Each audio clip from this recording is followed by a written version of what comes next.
Hello, welcome back to the channel, and today I'm just going to discuss a dilemma I'm having with my home battery, and I'd love you to comment it below with your opinions or advice or your own experience or what you would do yourself.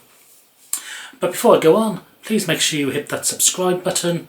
It really does help the channel. It means that those annoying adverts before, even though I might not be able to get rid of them, at least I can monetize the channel then and make some money from it. If you do want to support the channel further, you can hit the join button and join the membership, which is $1.99 a month, and you get videos like this a few days earlier, and there'll be more perks as the channel grows.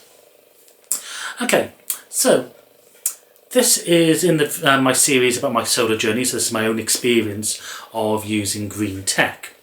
And those who've been viewing the channel for a while will know that I currently have a 5 kilowatt hour Puredrive battery. And that has a discharge down to about 20%. So it's got about a 4 kilowatt hour discharge. Sometimes it goes down to about 10%, which is 4.5 kilowatt hour discharge. So what I've been debating is, should I get a bigger battery? And this is because I think in the future I will be moving to electric heating. So therefore I want to charge my batteries overnight on the cheap rate and then use the power throughout, or the energy stored throughout the day. So I get a little bit more background. Currently I'm on Octopus Flux. And I've chosen that deliberately because I think during the summer I get a huge amount of export, and I get export in that peak time between 4 PM and 7 PM. So at the moment it's more financially viable to be on that than on Octopus Go Intelligent. But come September, October time, I'm going to probably switch over to Octopus Go Intelligent, where I get that extended cheap period in the night, which is 7.5p, and then a standard rate throughout the day, and the export at any time is at 15p. And I'm not so bothered about the export then, because the amount I'll be exporting through the winter months is pretty much negligible. So what I want to do then is optimise my being able to use the cheap tariff overnight. So it could just change, be a lifestyle change, and this will be something that I'm going to have to calculate in the future. So if we do know it's going to be a cloudy day and we do need to do washing or the dishwasher, then that goes on during the cheap period. Because at the moment we use about 6 to 7 kilowatt hours a day on average, which means that we don't have enough capacity in our battery to see us through the whole day. And if we move to electric heating, we certainly won't have enough capacity.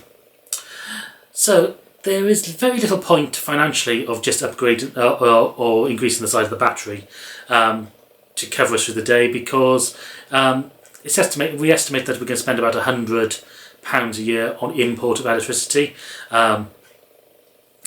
This is import minus the extra I have to export.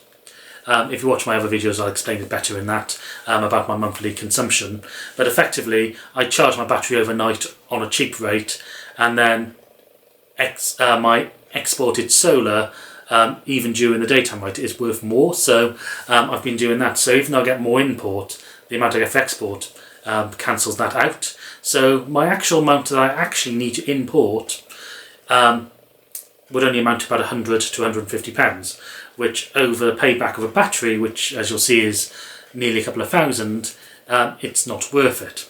However, if we are moving to a situation where we are going to get something like a heat pump, then it's worth considering. So as far as expanding my battery, I have two options. I either just buy another Puredrive battery, which excluding VAT at the moment is about £1,600. And that would add another 5 kilowatt hour battery to my system, which means that I'd have about, if we count it down to a 10% discharge rate, would be about 9 kilowatt hours a day, which would be enough for our needs, providing we don't go to heating. But there is a problem. That means we have to find space for another battery. and if we want to keep expanding up in the future, because if we do go to heating, we probably need about 20 kilowatt hours, which would be from the Puredrive about 18 kilowatt hours usable. So that in total would be a further investment of nearly £5,000, and takes up a lot of space because these batteries have to be mounted side by side. So the other option I've been considering is a Givenergy 9.5 kilowatt hour battery. So these ones are a little bit more expensive, but not a huge amount. They are just under £2,500 for a new one. And as I say, these are 9.5 kilowatts. But the interesting thing about these is that they say you can discharge it down to 0. If you've watched my interview with Dan Jones about batteries, he'll tell you know that lithium-ion batteries can't be discharged down to 0, so they must have a buffer somewhere else in them to take that into account. But it's 9.5 kilowatt hours usable. So one of those would cover me. And therefore, I could then sell my current Puredrive battery, and it's probably worth about £800, which then takes it down to the £1,600 that I would have to pay just to get a new Puredrive one. The advantage is these Givenergy batteries are roughly the same width, but just taller, and I've got space under my current battery, and a little bit of space above, so it would fit in nicely there. And then if I wanted to expand up to that 20 or 18, 19 or 20 kilowatt hours, I could get another one and find a space next to it, and it'll take up overall less space than the current one, or the current setup with the Puredrive, or if I went for the Puredrive setup. And it will work out a little bit cheaper, because adding another one of these batteries on top would be another 2,500. So adding that to the 2,000 or the 1,700 comes in about £500 cheaper than the Puredrive system. So that is, but then I have to go for the hassle of finding an installer to install these. I have to go to the hassle to find an installer to install these batteries anyway, just because to get the excluding VAT price, those cheaper prices that I've mentioned, you need to have an official installer. And I think because of the MCS certificate, a new installer takes responsibility for the installation. So I think there's some paperwork to be done there. So yeah, those are my options.